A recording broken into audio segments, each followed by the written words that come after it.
mucha certeza una declaración que usted dio aquí mismo a Emisoras Unidas hace algún tiempo y decía que en algún momento usted tuvo alguna comunicación con el presidente Alejandro Giammattei y que no la volvería a tener porque su percepción no fue positiva.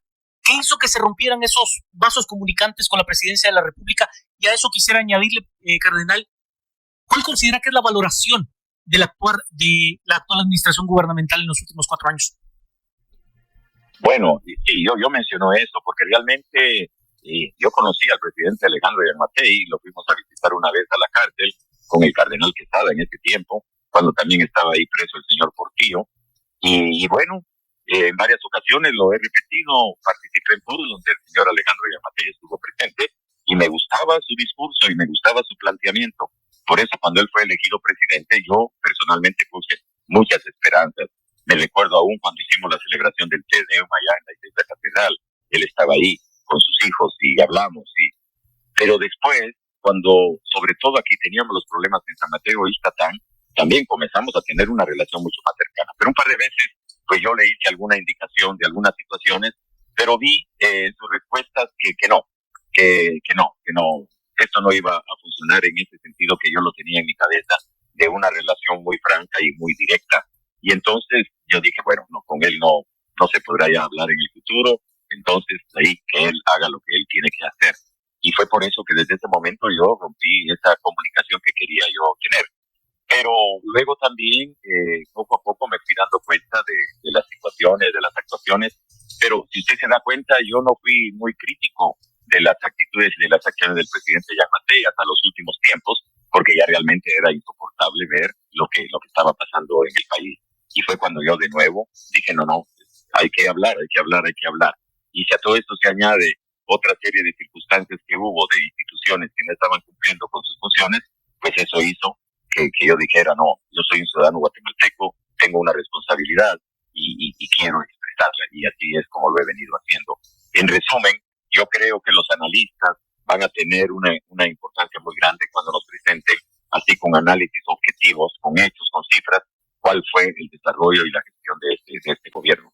Día 2 de enero de 2024. Buen momento para hacer un proceso de reflexión de lo que hemos vivido en el año 2023 y lo que esperamos del año 2024, pero también del cierre del periodo gubernamental del presidente Alejandro Giammattei, porque pues estamos a tan solo 12 días de que termine la administración del presidente Giammattei, y también es un buen momento de hacer una lectura global de lo que ha ocurrido en este periodo de tiempo.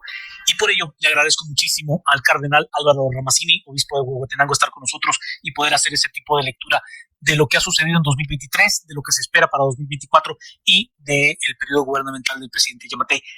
Cardenal, me da mucho gusto de saludarlo. Espero que tenga usted un muy bendecido año 2024 y mil gracias por aceptar la invitación. Bueno, les agradezco y les deseo a ustedes lo mismo. No solamente así, sino súper aumentado. Muchísimas gracias, cardenal. Yo quisiera preguntarle, cardenal, si usted considera que el año 2023 fue quizás el año con mayores retos para el sistema democrático guatemalteco de las últimas 2 o 3 décadas. Bueno, depende muy bien de lo que podríamos entender por democracia, ¿verdad? Porque en un sistema democrático no solamente son las autoridades las que tienen una gran responsabilidad, sino la misma ciudadanía. Y en ese sentido, creo que vale la pena resaltar el despertar de una ciudadanía más responsable que en los periodos anteriores había permanecido desde los tiempos del señor Otto Pérez Molina, cuando él renunció. Desde ese tiempo para acá, la ciudadanía no había tenido de verdad un papel preponderante en decisiones que tocaban la vida nacional. Sin embargo, lo que sucedió el año pasado, después de las elecciones, ha demostrado que sí hay todavía, gracias a Dios, una fuerza muy grande en la ciudadanía. Ahora, si hablamos de las responsabilidades de quienes han tenido esta tarea de llevar adelante todo lo que el país necesita en términos del cumplimiento de lo que la misma Constitución de la República exige, todos nos lamentamos muchísimo. Es verdad que hay un factor muy importante que no podemos olvidarlo, y es el factor de la pandemia, que nos golpeó muchísimo, pero aún esa misma experiencia de la pandemia puso en evidencia la utilización de recursos que no fueron puestos realmente al servicio de la población. No sabemos todavía no ha habido informaciones de aquellos 1.600 millones de quetzales que se había dicho que habían recibido o que se habían erogado para poder enfrentar las consecuencias de la pandemia, solamente por poner un ejemplo. Otro ejemplo muy directo en el que yo me involucré fue la situación que vivíamos aquí en el norte de Huehuetenango, cuando llegamos allá a San Mateo Ixtatán, al inicio del actual gobierno, hubo toda una manifestación en San Mateo de apoyo, de decir que se iban a desarrollar programas en beneficio de la población, etcétera, y todo quedó así en el aire. Es decir, eso yo lo utilizo como un ejemplo de un gobierno que realmente no estuvo a la altura de lo que había venido ofreciendo y de lo que había venido prometiendo. Porque hoy por hoy los niveles de desnutrición crónica infantil no han disminuido como hubiéramos querido. La problemática social económica, ahí tenemos el hecho significativo de los miles de guatemaltecos que buscan irse a Estados Unidos y la mayoría para poder tener un futuro mejor. Hay otras razones, indudablemente.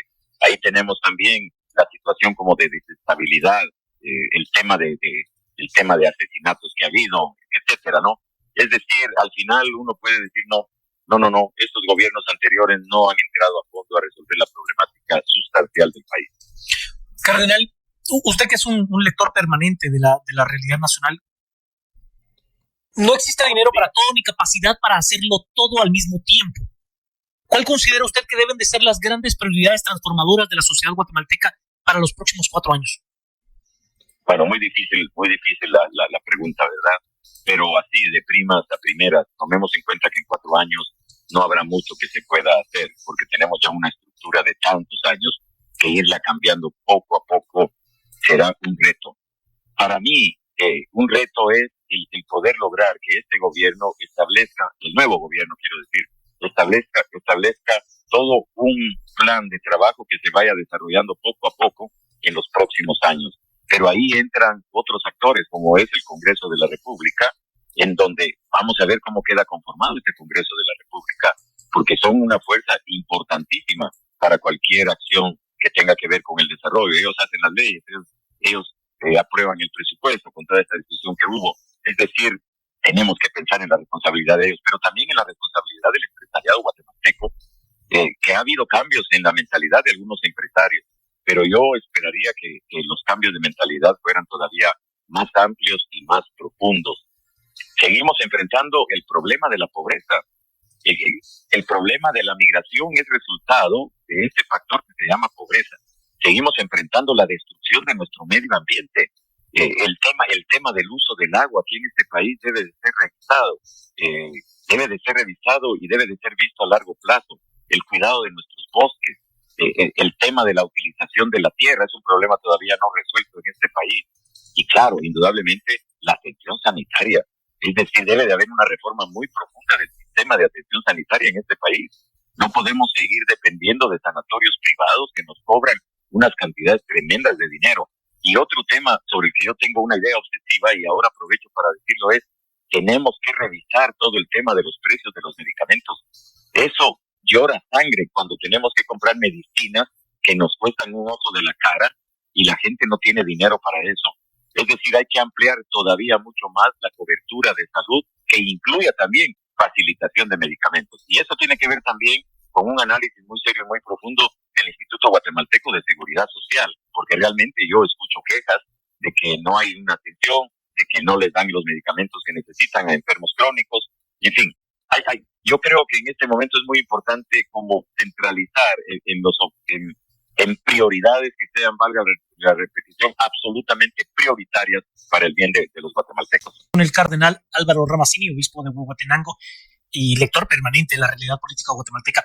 Cardenal, la actual fiscal general, María Consuelo Porras Argueta, se ha confesado como una católica practicante y se plantea como uno de los grandes retos de cara a la próxima administración. El presidente electo ya ha dicho que una de sus primeras acciones será solicitar la renuncia de María Consuelo Porras Argueta.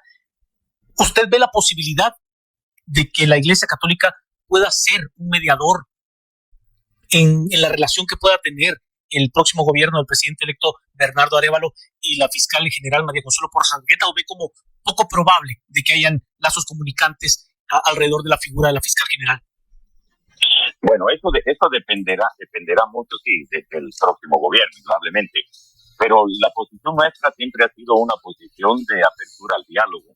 Si usted se recuerda, la relación con la fiscal general siempre fue una relación de respeto. Yo ya lo dije en alguna ocasión, que hace ya meses yo le había enviado a ella una carta en mi calidad de obispo y en la calidad que ella se ha presentado siempre como una católica practicante, lo cual yo lo reconozco. Y en un par de veces, cuando comenzamos todo el tema de San Mateo y Catán, varias veces yo estuve en el Ministerio Público y ella siempre fue muy amable y siempre fue también muy cortés. Por eso yo me permití, al ver algunas acciones que desde la visión mía me parecía que no ayudaban a la aplicación, diríamos, justa y equitativa de la ley en el país, yo le envié esa carta en su condición, como ella lo había confesado, de cristiana católica.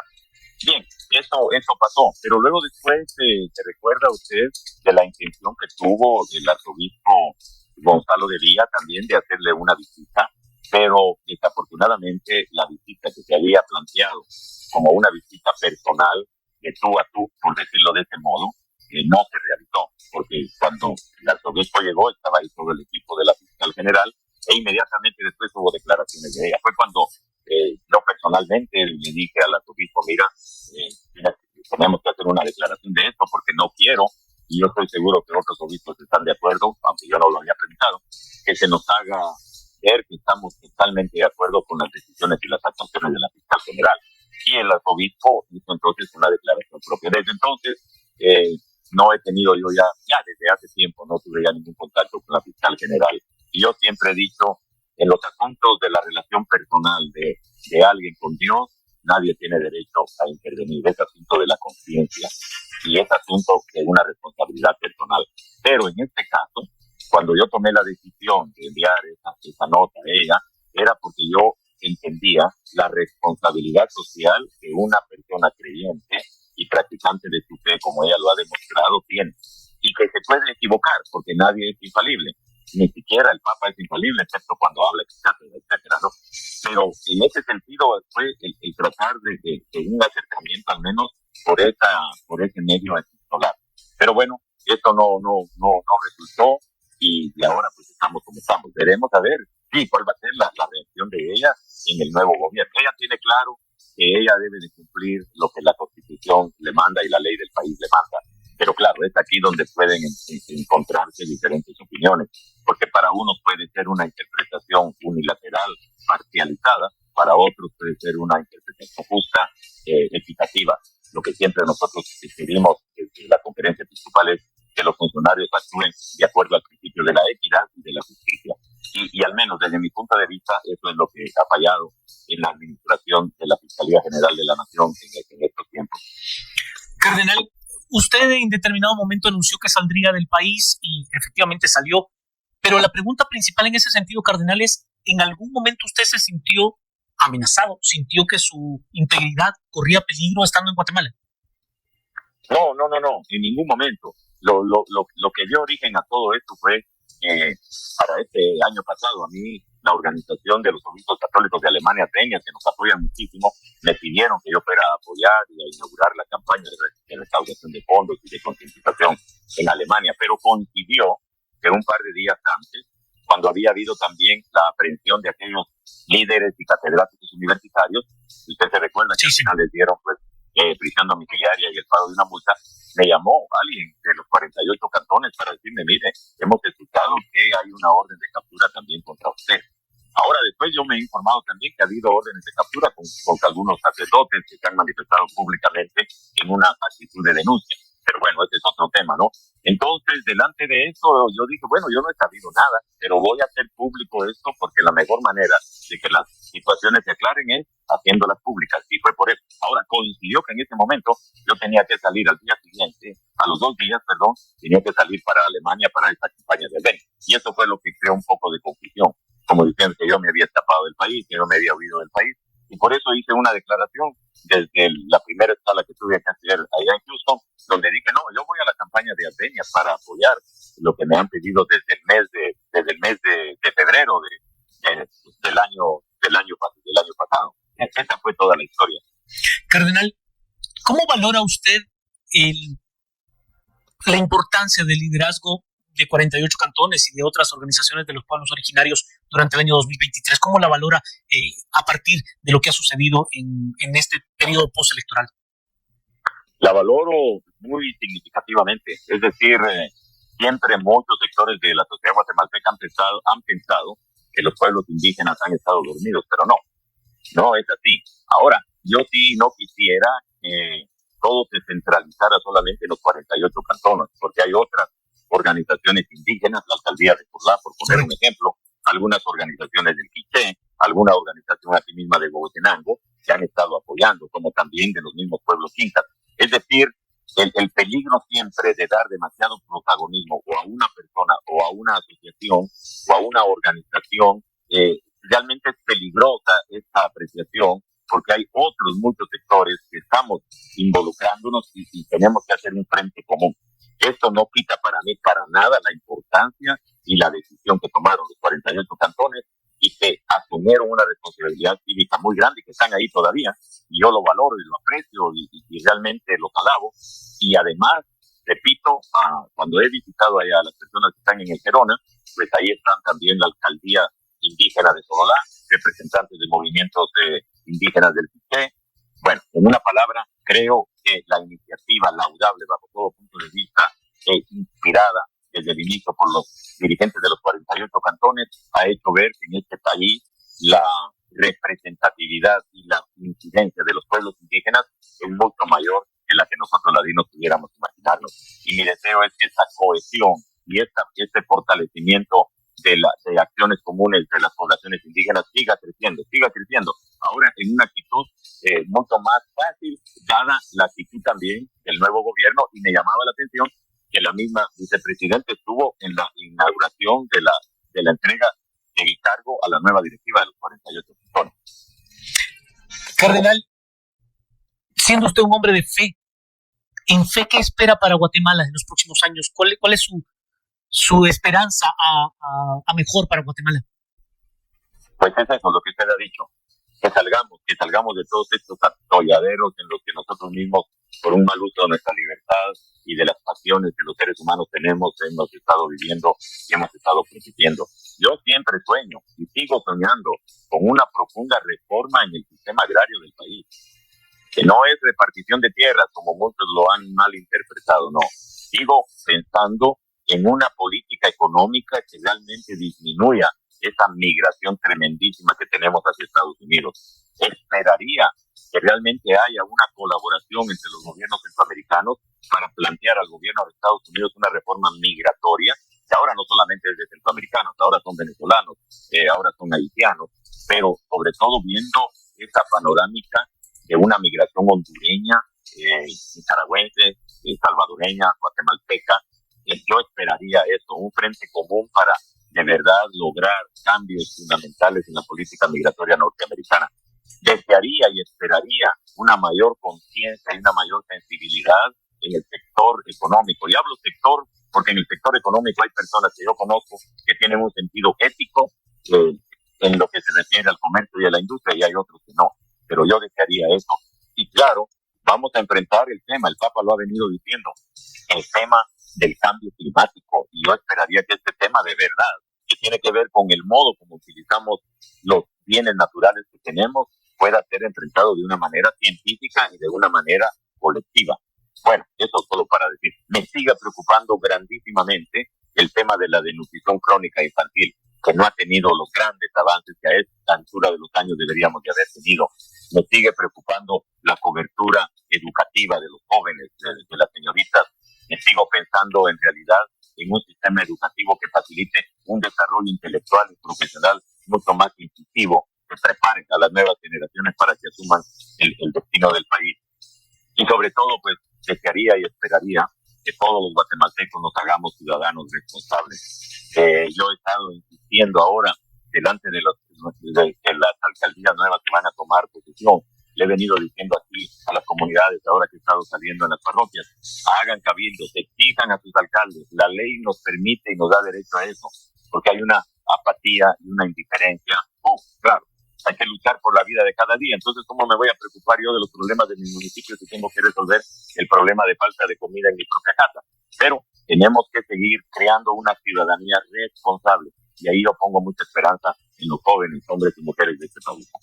La última, cardenal, porque creo que no tendré otra oportunidad para podérsela hacer. Hay gente que dice que el trabajo de los obispos tiene que ser en los templos y que no debe de ser en la lectura de la política.